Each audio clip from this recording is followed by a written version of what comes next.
Now you tell me how these relate to climate change. It does. It does.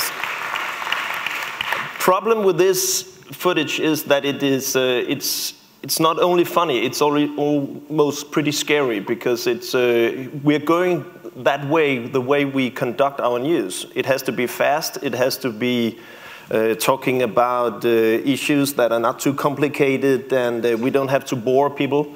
And if you could put my slides on, please. That's why we have said we have to get away from that path we're moving on, because there's so many important matters in the world that we have to cover. And going to the United States and watching local news, it's pretty much like what we just saw here.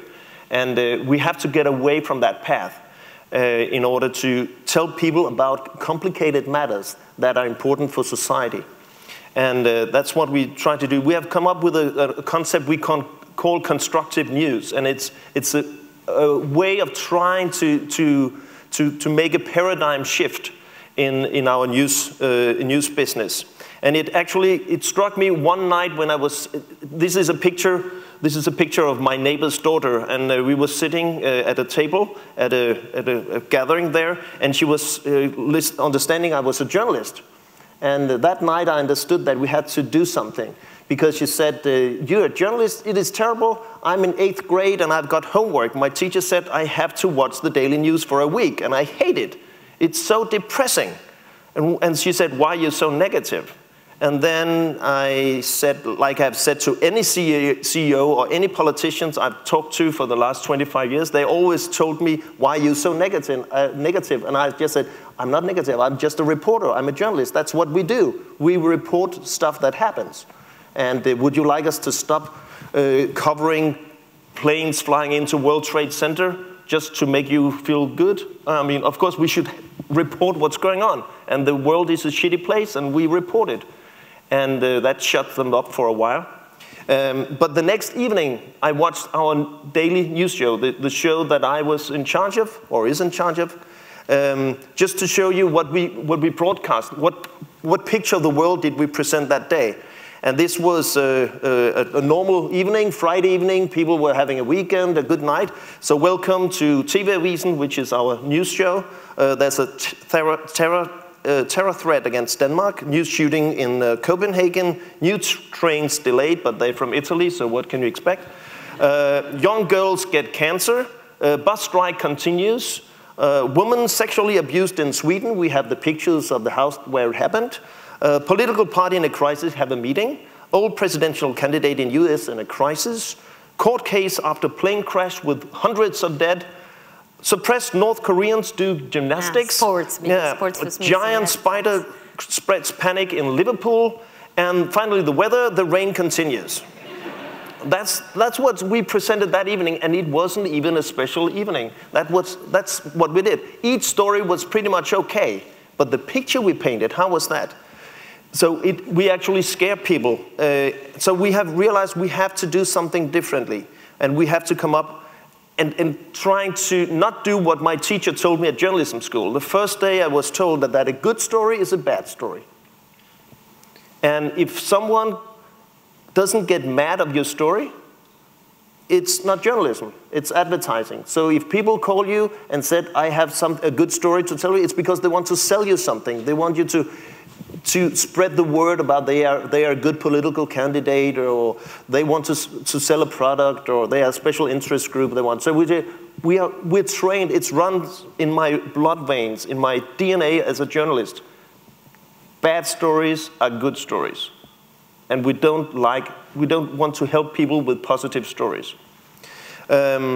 This is a global press illness. You see it all over the world. Watch any newspaper, watch any news show around the world and see how we angle news stories. It's always about a good guy, or a victim, or a conflict, or drama. And it's always there. And then we wrap it up so we don't bore people. So it has to be fast, it has to be not with a lot of nuances.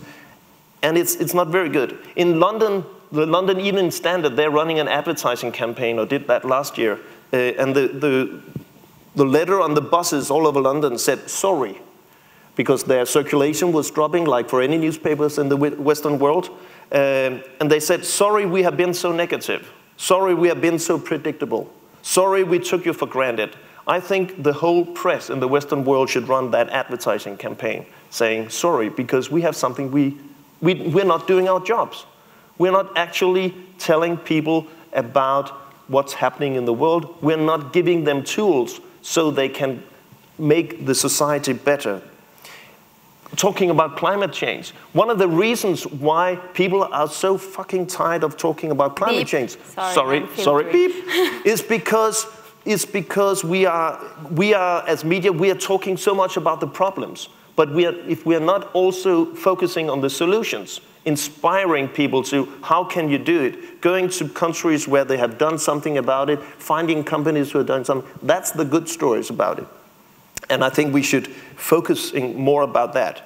At DR, we have come up with the idea each time we have a story, we are uncovering a problem for society. We shouldn't stop there. We should also look for stories that can inspire to the solution of the problem each time.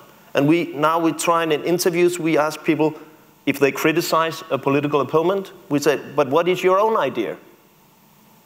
What could be a solution? What can we learn? How have others, that can be countries, that can be cities, that can be companies, solve the problems or try to solve the problem? And then ask the very critical problem to a responsible minister or whatever of government, if it could be solved elsewhere, as we have just shown you, it could be fixed in Holland or in Italy or Sweden or wherever, why can't we fix it here? That's a very critical journalistic question. And we try to do that. Just finally, talking about a project we did here in May, like in any country in the world, the globalization means that jobs are moving away from smaller cities, the rural places. The possibilities for future is going away. Educational opportunities are going to the big cities. How do we solve that? That is a problem for society that can be solved, but it's not solved. So we did a 3-month research period, did 114 original stories on all platforms about this problem. We travel around the world to find places in the world where people have actually had focused on the same problem but tried to solve it in different ways. And in the end, the series that ran for 2 weeks, we locked up for 24 hours 3 members of government, 3 members of the opposition, and 3 CEOs from big companies, one bank, one big meat company, and another big company, industrial company. And we locked them up for 24 hours and told them, you can be here if you agree on 2 things. You have to come up with solutions on this problem. And first, you have to agree that we publish everything you say for 24 hours. So we had mics all over the place, cameras, we published live on the web, we had on the radio every hour, we had on the website, people could Twitter and they could ask. So you have contributor from other sources. That was the idea. The whole country participated, actually, and sent in emails and commented on what they were doing. And what was your role in this? And our role was that, and we were telling them, our role is not, as we normally do, try to make you yell at each other and argue. Our job is to be facilitators, not being gatekeepers, not trying to conduct a discussion or a fight, but it was to be a help for these people to come up with a solution. And they said, can we trust that? I said, try us. And they tried us, and in the end, it was actually amazing. In those 24 hours, the policy of Denmark on that issue changed, and the whole country discussed it because we used the social media. Yes, that's a tough question. What was your rating? Very, very good. They were actually higher than they were before. And that's, when we started this, everybody said, this is very good. It would work at Deutsche Welle. But it would never work if you need high sharing. But actually, if you do that, people debate more if you talk about solutions, not only problems. But of course, you should focus on the problems. But people like to debate different versions of solutions. So it engages people much more. And we realized that. So the public service, as we're a public service company, but I think it runs for everybody. There's always public service for private money. We started out being for the state. We angled everything for the benefit of the state. That's why we were created in the first place. Then there's the market. And that's how real commercial people, tabloid newspapers, they're angling on the market, on the individual.